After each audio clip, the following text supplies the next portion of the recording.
जय हिंद दोस्तों, वंदे मातरम। आप सभी का स्वागत है आपका अपने प्रसाद क्लास में। तो दोस्तों आज हम लोग देखने वाले हैं एक साइंस का इंपॉर्टेंट चैप्टर, जहां से प्रश्न आपके एग्जाम में बार बार पूछे गए। वो सारे प्रश्नों को हम लोग देखेंगे इस लेसन में। तो आप लोग शुरू से अंत तक बने रहिएगा क्लास में, क्योंकि ये क्लास आप सबके लिए इंपॉर्टेंट है। तो दोस्तों आज का जो चैप्टर है आपका अंतःस्रावी ग्रंथियां एवं हार्मोन से संबंधित प्रश्न जितने भी आज तक पूछे गए वो सारे प्रश्नों को हम लोग देखेंगे। तो आप लोग शुरू से अंत तक क्लास में बने रहिएगा।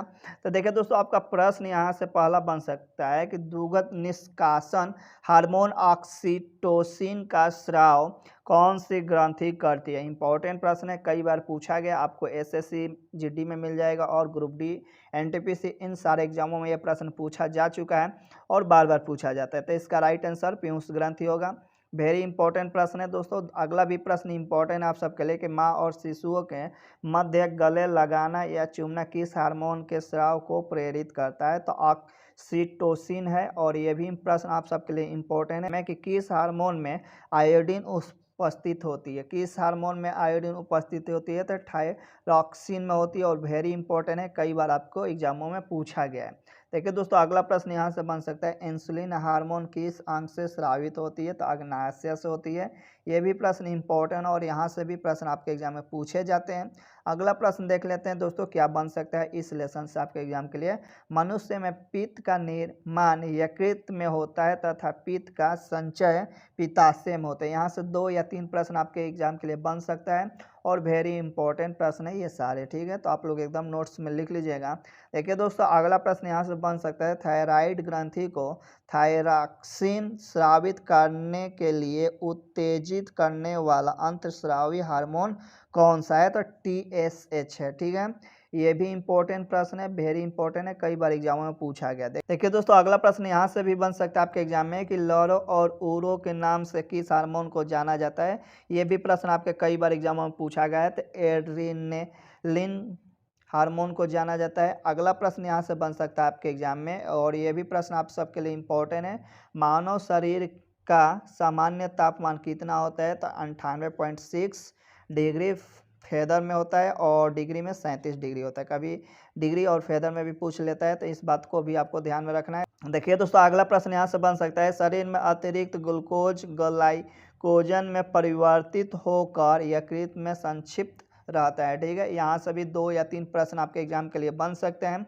और देख लीजिए अगला प्रश्न यहाँ से आपके एग्जाम में बन सकता है और पूछा भी गया है। ये प्रश्न आपके एग्जाम में कई बार पूछा गया है मेरे भाई कि शरीर में कौन सी ग्रंथि वाहिनीहीन है।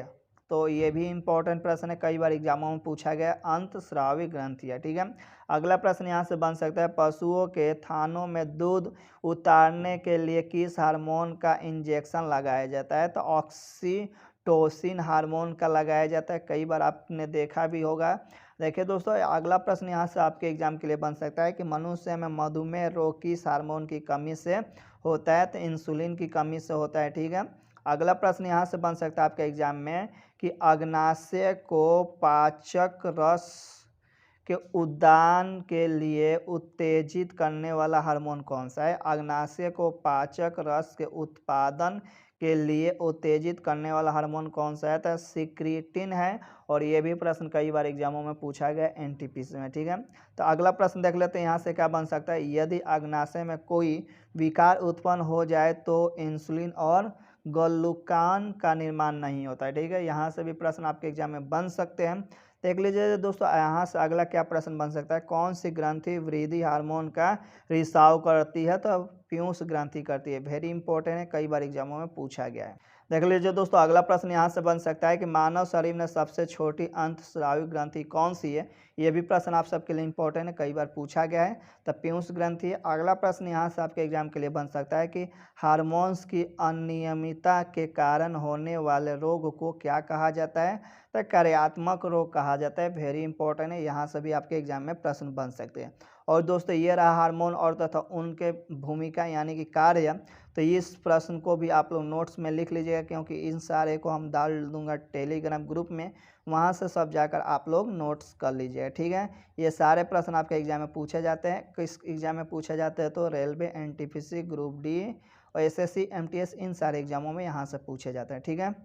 अब देख लेते हैं दोस्तों अगला प्रश्न क्या बन सकता है यहाँ से आपका एग्जाम में कि किस ग्रंथि को मास्टर ग्रंथि भी कहा जाता है, तो पीयूष ग्रंथि को कहा जाता है। ये भी प्रश्न आप सबके लिए इंपॉर्टेंट है, कई बार एग्जामों में पूछा गया है। अगला देख लीजिए दोस्तों, अगला प्रश्न बन सकता है वैसोप्रेसिन हार्मोन की कमी से कौन सा रोग होता है। ये भी प्रश्न इंपॉर्टेंट है, कई बार एग्जाम में पूछा गया, एकदम नोट्स में लिख लीजिए, नहीं याद हो तो। अगला प्रश्न यहाँ से आपका बन सकता है रत्नधारियों में दुग्ध स्राव को कौन से हार्मोन उत्तेजित करते हैं। ये भी सारे प्रश्न जो हैं इंपॉर्टेंट है, नहीं याद हो तो नोट्स में आप सब लिख लें, क्योंकि ये सारे प्रश्न आप सबके लिए एग्जाम के लिए इम्पोर्टेंट है। यहाँ से अगला प्रश्न बन सकता है पैरोटिक ग्रंथि कहाँ पाई जाती है, तो कान के नीचे पाई जाती है। अगला प्रश्न बन सकता है कि मानव शरीर में सबसे बड़ी अंतस्रावी ग्रंथि कौन सी है, तो थायराइड है। अगला प्रश्न यहाँ से आपका बन सकता है कि थाइमस ग्रंथि द्वारा उत्पन्न होने वाला हार्मोन क्या है, तो थाइमोसिन है। यहाँ से भी आपका एग्जाम में प्रश्न बन सकता है कि गर्भ निरोधक दवाई के रूप में किस हार्मोन की गोलियों दी जाती है। इम्पोर्टेंट है, नोट्स में आप सब इन क्वेश्चन को लिख लीजिए, क्योंकि सारे प्रश्न आपके एग्जाम में पूछे जाते हैं। अगला प्रश्न यहाँ से बन सकता है पीयूष ग्रंथि किस अंग में पाई जाती है, तो मस्तिष्क में पाया जाता है। कौन सी ग्रंथि अंत एवं बाह्य स्रावी दोनों प्रकार की है, तो अग्नाशय है। वेरी इंपॉर्टेंट है ये क्वेश्चन, क्योंकि कई बार पूछा गया है। अगला प्रश्न बन सकता है यहाँ से कि कौन सा वर्णक मानव की त्वचा को रंग प्रदान करता है, तो मेलानिन है, और ये भी वेरी इंपॉर्टेंट है, कई बार एग्जामों में पूछा गया है।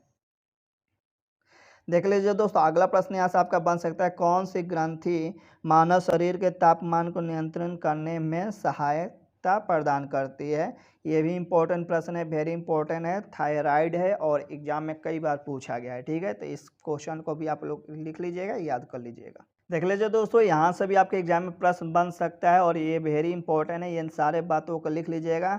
आपका बन सकता है मुख्य ग्रंथि दिया और उनका कार्य दिया है, ग्रंथि और उनका कार्य क्या होता है, इन बातों को भी आप लोग नोट्स में लिख लीजिएगा, क्योंकि ये सारे इंपॉर्टेंट है। आंत ग्रंथि कशेरुकी प्राणियों की आंतों में स्थित है। ठीक है, इन सारे बातों को लिख लीजिएगा। ये कब एग्जाम में पूछा जाता है, तो आपका एनटीपीसी हो गया, ग्रुप डी हो गया, एसएससीएमटीएस हो गया, दिल्ली पुलिस हो गया, इस एग्जामों में कभी कभी एग्जामों में पूछा जाता है। ठीक है, तो ये सारे बातों को आप लोग लिख लीजिएगा। देखिए दोस्तों आपके एग्जाम में यहाँ से भी प्रश्न पूछा जा सकता है कि इंसुलिन में कौन सी धातु मौजूद है, तो मौजूद कौन सी धातु है, तो जस्ता है। एग्जाम में कई बार पूछा गया है। मानव शरीर का कौन सा हार्मोन रक्त के फास्फेट और कैल्शियम को नियंत्रण करता है, तो पाराओ2, और ये भी इम्पोर्टेंट है आपके एग्जाम के लिए। हार्मोन शरीर के उपापचय वृद्धि जनन रुधिर दाब रुधिर में जल और लवण की मात्रा आदि का नियंत्रण करता है। हार्मोन का कार्य जब पूछा जाता है तो यहीं से प्रश्न आपके एग्जाम में बनते हैं। आयोडीन युक्त नमक क्यों उपयोगी होता है, और ये भी इम्पोर्टेंट है आप सबके लिए, क्योंकि यह थायराइड ग्रंथि का नियंत्रण करता है।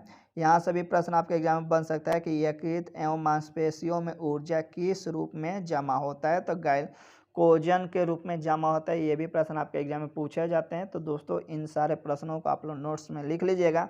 तो दोस्तों फिर मिलते हैं नेक्स्ट क्लास में, तब तक के लिए दीजिए इजाज़त। जय हिंद, जय भारत।